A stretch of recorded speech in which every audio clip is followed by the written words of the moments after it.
Hello, Desert Mountain members. Thank you so much for joining us for the next edition of the Desert Mountain Podcast. It's a little bit chilly outside today, and I'm joined, as always, by my good, dear friend, Michael Craven. How are you today, Mike? I'm doing great. Patrick, how are you? Oh, I'm doing great.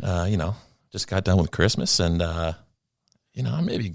Did you have a good holiday? Had a lot of good food. Well, okay. Anything you want to share? Mashed potatoes are where it's at for me. Okay. So I went a little heavy on the mashed. How about you? I don't know if I had food. I noticed I got some good gifts. Yeah? I see you wear this nice, I don't know, what would you call that, a cardigan? This wasn't a gift. I bought it myself. Okay. I'm wearing this was a gift. I'm wearing a University of Arizona monogrammed polo. It's a beautiful polo. I am a Wildcat. I know that might not be popular to say around here, but there are some other Wildcats I'm sure. on the mountain. I know Ryan Johnson, the head of Racket Sports. Yeah. He's a proud Wildcat. He may try and get that from you. He might. Yeah. Might be a little big on him. Maybe a little bit. Yeah. Yeah. Cut back on the mashed potatoes, maybe. But speaking of Ryan Johnson, who obviously works over at Sonoran, we have a guest with us today who also is a familiar face over at Sonoran. Yes. And that is Jim Franklin. Hello, Jim. Hey, Jim. Hey, guys. Hey, Thanks. Mike. Hey, Pat. Thanks for joining us today. Absolutely. We appreciate you coming in. We thought it would be appropriate to have you here today. We need help.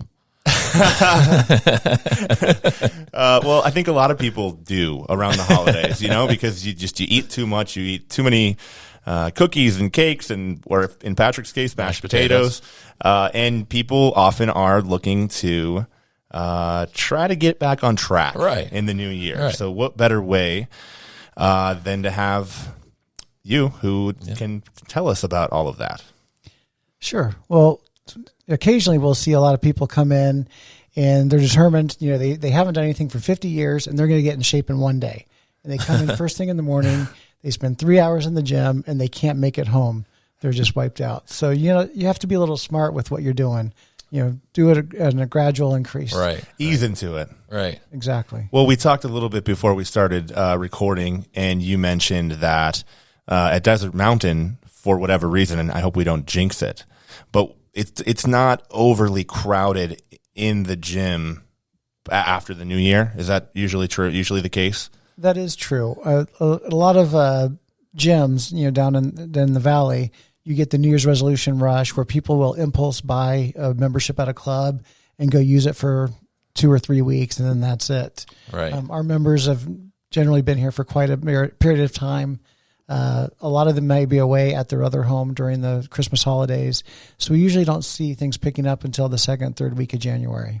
Okay. We've definitely talked to a lot of members where, the Sonoran Fitness is one of the major reasons they joined. It's incredible there. Yeah. So, for those people, I guess they've probably been going all the way through. Sure. Didn't take the holidays off. Right. Yeah, never a day off. Before we get too much further into it, I think, as we usually do when we have a new guest on the show, maybe just get a little of your background, your fitness background, your career, and how you ended up at Desert Mountain and how long you've been here, that sort of thing. Sure.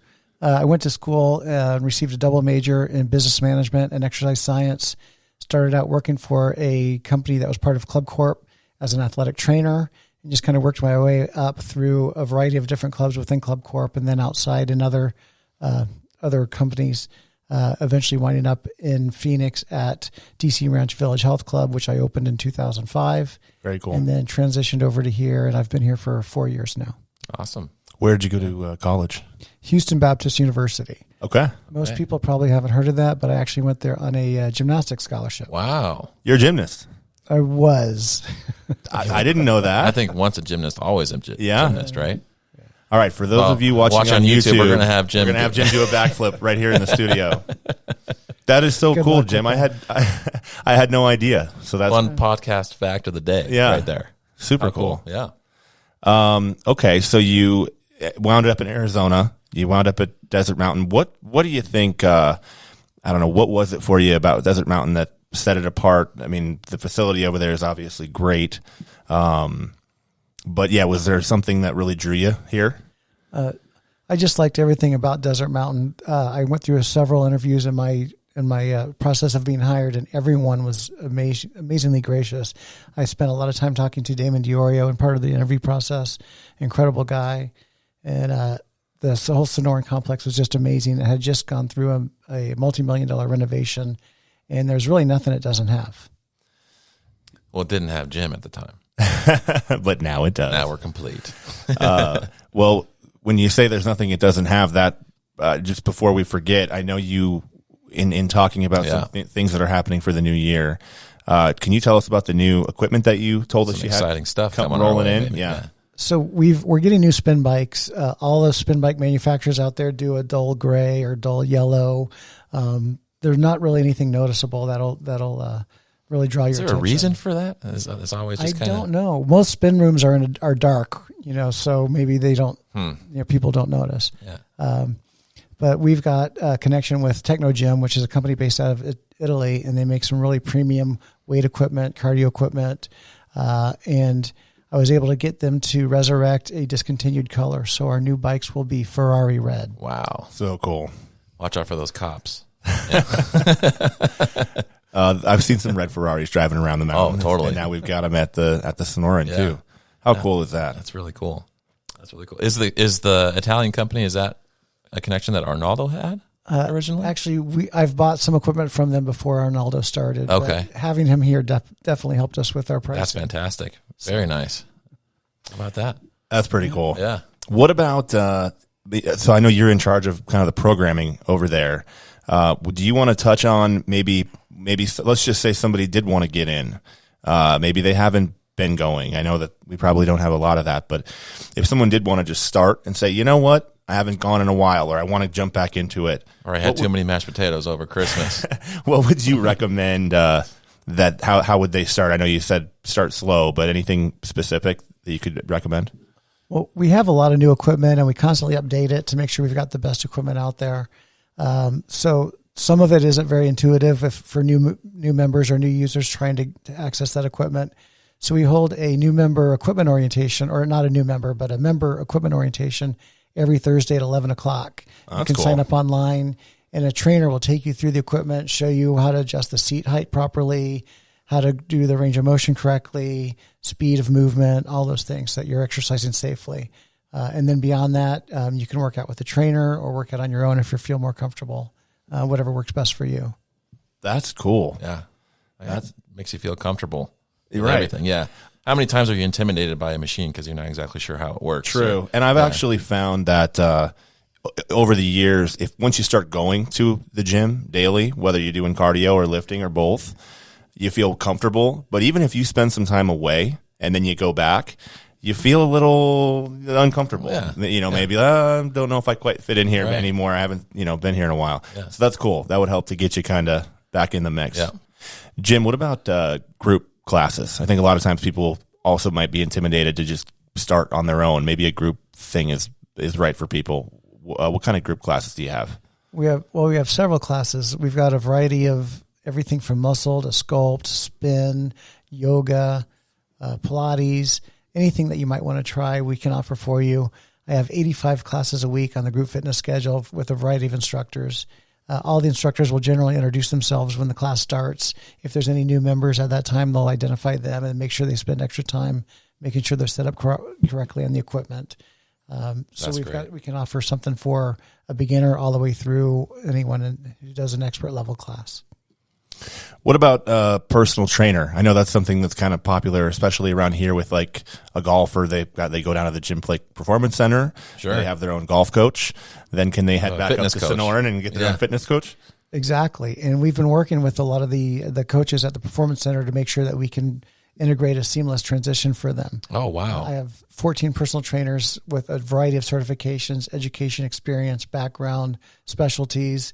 One of my trainers is a level 3 TPI trainer, so he can work really good with the golf performance coaches and making sure he sets up a client with exactly what he needs. That's cool. Yeah, it is. Do you find that? I mean, is it a big part? Are there certain things that people are doing at just being golfers to try to, I don't know. I mean, I see golfers on tour. You see Bryson DeChambeau and he's benching 400 pounds, and then other guys seem to be worried to Maybe they're just doing Pilates or, yeah. I don't know. But yeah, is that a thing you notice where you'll have golfers asking, what should I do just to help my golf game kind of thing? Exactly. And a lot of the golfers have been around this business for quite some time, and they'll maybe move here from another club, and they'll come to see me and say, I need a trainer to work on my golf game. Who do you have that's TPI certified? So they know that that's the gold standard for personal training for golfers. And, they work with, range of motion. They work with power. They work with a lot of different aspects of the golf, swing to make sure that they're giving them exactly what they need. That's fantastic. Makes sense that the greatest golf club around has TPI certified trainers on hand. Of course. Gold standard. Yeah, makes sense. I would, I should just get in there, period. I'm not asking about TPI for me. I'm just saying, Well, yeah. Can we get in there, Jim? What's going on? Absolutely. Come on in. We'll start off with an equipment orientation. Okay. Yeah, there we go. One of the things you mentioned to me, but also before we started the podcast, was just a lot of times people will, when they do start working out, they do start, going to the fitness center, maybe they will work maybe too hard on one part of their body, not enough on another part. Maybe if it's a guy, he's super concerned about upper body and neglects the legs, lower body. Leg day. Yeah. Yeah. Men don't like working legs. Most men don't, but, the area that you need the most is the one that you don't like working on the most. And so what I recommend is, for example, if it is legs that you don't like to work, do that at the beginning of your workout. Otherwise you can conveniently run out of time during your workout and not be able to finish legs at the end. Just tell yourself you're running out of time, so you purposely avoid it. Yeah, maybe I'm guilty of that. Exactly. I gotta say, legs are, I don't mind the legs. Yeah. Yeah. Maybe you have strong legs. Maybe I do. Genetically gifted. That's another podcast. What about at home, Jim? I know that, our Desert Mountain members are very active people, and they're, busy and on the go. And a lot of members might want to have a piece of equipment in their home or, do at home workouts. What would you recommend for someone who wanted to have something at home? Well, I would recommend they do a lot of research on the manufacturer, make sure it's a piece of equipment that's going to hold up and work for them, and really think long and hard about if they're actually going to use it. One of the biggest questions I get from people is, what piece of equipment should I get at home? And my short answer is, it's the kind of equipment that you would use. If I recommend a bike for someone and they absolutely hate biking, they're going to buy a bike and never use it. So it's something that you're going to use and get a lot of usage out of. Yeah, getting up and going to the workout facility is half the battle. I mean, once right. If it's at home, you just say, I'll just do it. Yeah. I'll do it in half an hour. I'll do it. I'll do it tomorrow. It just takes a certain type of person, I think, to do that. Yeah. But that's nice though, because you can make the best of both worlds. Right. I'm sure there's probably people that bike to Sonoran, right? I mean, is that common? We see quite a bit of that. We also see members that will bike or run outside of Sonoran for their morning cardio, and then come in the afternoon and lift. Yeah, that's what we should be doing. I know. Yeah, there's such an active membership though here. It's amazing. Yeah, and yeah. All right, Jim. Here's a real question though: is where do you work out? Do you sneak in behind the scenes and pump some iron when nobody's looking at the facility there? Or are you one of the motivated type that you can just work out at home? I don't work out at home so much, but I do have a couple other places that I'll work out. I love to trail run. It's funny. I don't like to run at all, but I love to trail run. I've done that a couple times, huh, Mike? Oh, yeah. We used to be trail runners in our younger, skinnier days. A few racket sports, tennis, racquetball, squash. I've been growing up in the gyms my entire life. I'm a little burned out from weightlifting, so I actually have started rock climbing now. I think it's a great full body workout, and it really stimulates your mind too as you're trying to figure out the problems while you're climbing. Awesome. Very interesting. We're going to get questions on this podcast now. Jim, can we get a rock climbing wall? That's next. Next, coming soon to Desert Mountain. Yeah, that'd be awesome. Is it? Do you know a lot of the other fitness directors in the area? Like, is it kind of a? We've tried to create a little bit of a focus group with some of the other fitness directors: Desert Highlands, DC Ranch Country Club, Maribel, a few of the others. And so we'll try to meet every few months and just talk about how we handled COVID, what's coming up next. Ideas for upcoming activities, classes, new equipment. So we'll kind of pick each other's brain, with that kind of group. I'm sure that's been pretty beneficial. It's definitely helpful. Yeah, that's great. I think that's the other thing. It's like, not only are we going into a new year, but we're kind of still coming out of pandemic, or hopefully coming out of pandemic. Right. There were a lot of people, I think, that probably stopped working out during the pandemic. Did you see that? Were there people who were just like, I'm not going to go to the gym? Obviously, we've at Desert Mountain done everything really possible. good job, everything possible in terms of sanitary Precautions. antibacterial, all that. But have you found that there are people that are starting to come back from taking time off from that? I have, and I think we've done an amazing job keeping the club clean in the process. And we've had a lot of compliments from members about how we handled it. But we did have a huge demographic of our members that said, I know you're doing a great job, but I'm not coming in. I'm not comfortable coming in. And for quite a while, I thought that was going to be the norm. A lot of members were buying bicycles, home equipment, ellipticals, treadmills, and I didn't expect to see them coming back at all. But I think a lot of members have missed that social aspect of being around other people that are working out. So we're definitely seeing more and more people coming back now. It's almost like there's just certain things people want to get out of the house and do. Go out to eat, go to a happy hour. And I think going to the gym fits into that. Definitely does. People do like working from home. That's true. That might be something that sticks, but hopefully the gym will definitely come back. Yeah. Shake things up. That's good. Yeah. Okay. All right, Jim. Well, I really appreciate, I also just realized that your name is Jim, which is kind of appropriate. How did I not catch on to that? But yeah, we really appreciate you coming in today, and we, obviously encourage the members, if you have any questions, I'm sure they can. How can members get a hold of you? I feel like every time I walk into Sonoran, You're there. Yeah. Well, I'm there quite a bit, or they can call the front desk of the Sonoran and they'll get me. So Okay. But yeah, It's that simple. exciting things coming for 2022. Be on the lookout for the Ferrari red stationaries. That's going to be very cool. And other than that, we really appreciate you joining us. Thank you, Jim. My pleasure. Have a good one. Well, that was great having Jim in here, huh? We see him all the time, and He's a very familiar, smiling face. You know what shocked me the most was his gymnast background. JIMNAS. That's so cool. Usually you don't. I don't know. I feel like I haven't met very many gymnasts. Well, that's the beauty of the podcast. We're really getting to get some deeper dives into people that we think we know better than we do, I guess. He went into a little more detail after our interview, when he was taken off. And he's just a humble guy. I don't think he wanted to get into it during the podcast, but he was on a team in college by his senior year that qualified for NCAA's, like nationals, and they finished seventh. Very appropriate. Pretty cool. But he was great. A lot of good information once again for the members. Well, we've come to that time. Let's celebrate shots heard around the mountain, huh? Shots heard round the mountain. We have one shot to tell you about today. Okay. And again, I feel as though there may be more than are being reported, but maybe not. We had a string of them. Yeah. Where we would have weeks with 5 or 6 or 8. Last couple weeks just been one. But at least we got one. We got one, and it was on Sunday, December 26th, the day after Christmas. Yeah. We had Loretta Conkey with a hole-in-one. An ace. On Geronimo number 4. Congratulations, Loretta. Now, a lot of people don't know, but that's your birthday. The day after Christmas. So little did birthday. Loretta know, she got an ace for you on your birthday. How about that? Thank you. I really appreciate it. Happy belated birthday, Mike. Thank you very much, Patrick. You're welcome.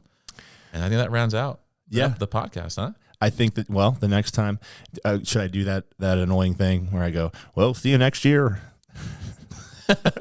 Now you have to. Shoot. But this will be the final podcast of 2021. Final podcast of 2021. So I think, last year for sure and this year as well, I hope, really fingers crossed for a great 2022. We hope everybody enjoyed their holiday weekend and their Christmas. And to our listeners, thank you for hopping on the train with us in 2021. We greatly appreciate the support from the get-go. And we're going to keep it rolling in 2022. We're going to have a lot of great guests for you and just kind of go bigger and better with this thing. So thank you for supporting us so far. And we'll see you next year. We'll see you on the mountain. We'll see you around the mountain. Take care.